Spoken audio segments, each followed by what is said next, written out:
It's just so amazing to look round and see friends and people that I've worked with over the years and people that mean a lot to us. How do you put 15, 20 years into 2 minutes of talking? I'll try. You just sound like a little I do. I think 2009, Cap had been going for 3 years in the church, and I didn't have really much to do with it apart from supporting it financially. And once a year we had a Cap Sunday, so I would wear a cap on a Sunday. And then Alan approached me to leave, and it just was not on my radar at all. The short story is that I said yes, and 15 years later it was time to stop, but that's for other reasons. But I was trying to think of things that I could share with you that have blessed me over the years, and there's things like these guys over here from our area who have come into CAP and supported me and our centre, and Jane, Alan, David and Esther, just all the people that have come with us on visits over the years. And there was two things that stood out for me really. One of them was a chap who, people come with vastly different levels of debt. Some are really small, but to them it's massive, and to others it's huge amounts. And one particular chap came, and we helped him, we got him debt free.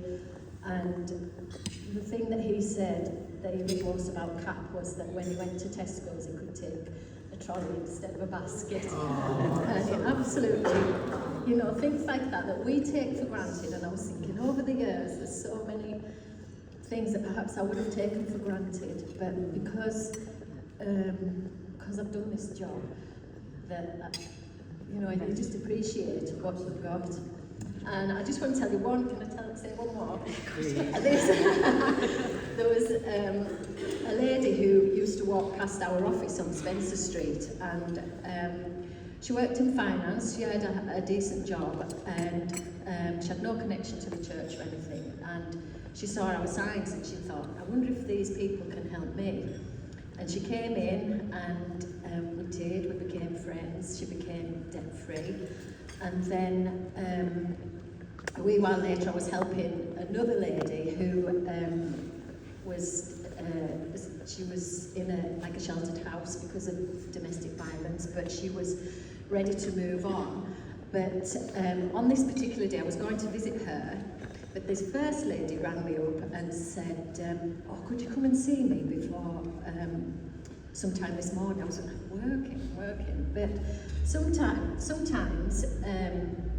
well, a lot of times in this job, you don't know why you do something, but it's because God's voice is in our heads, because we ask Him to help us every day.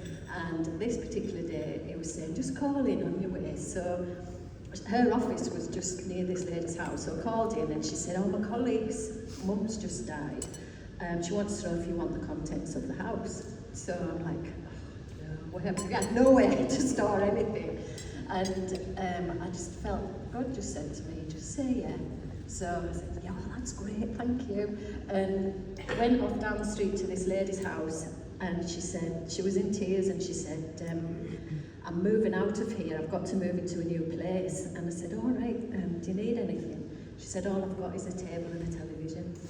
And that was within, so don't tell me that God doesn't good people and He doesn't do stuff. So we've had 15, 20 years of amazing stories of God's love for people, and that's why we do what we do, isn't it?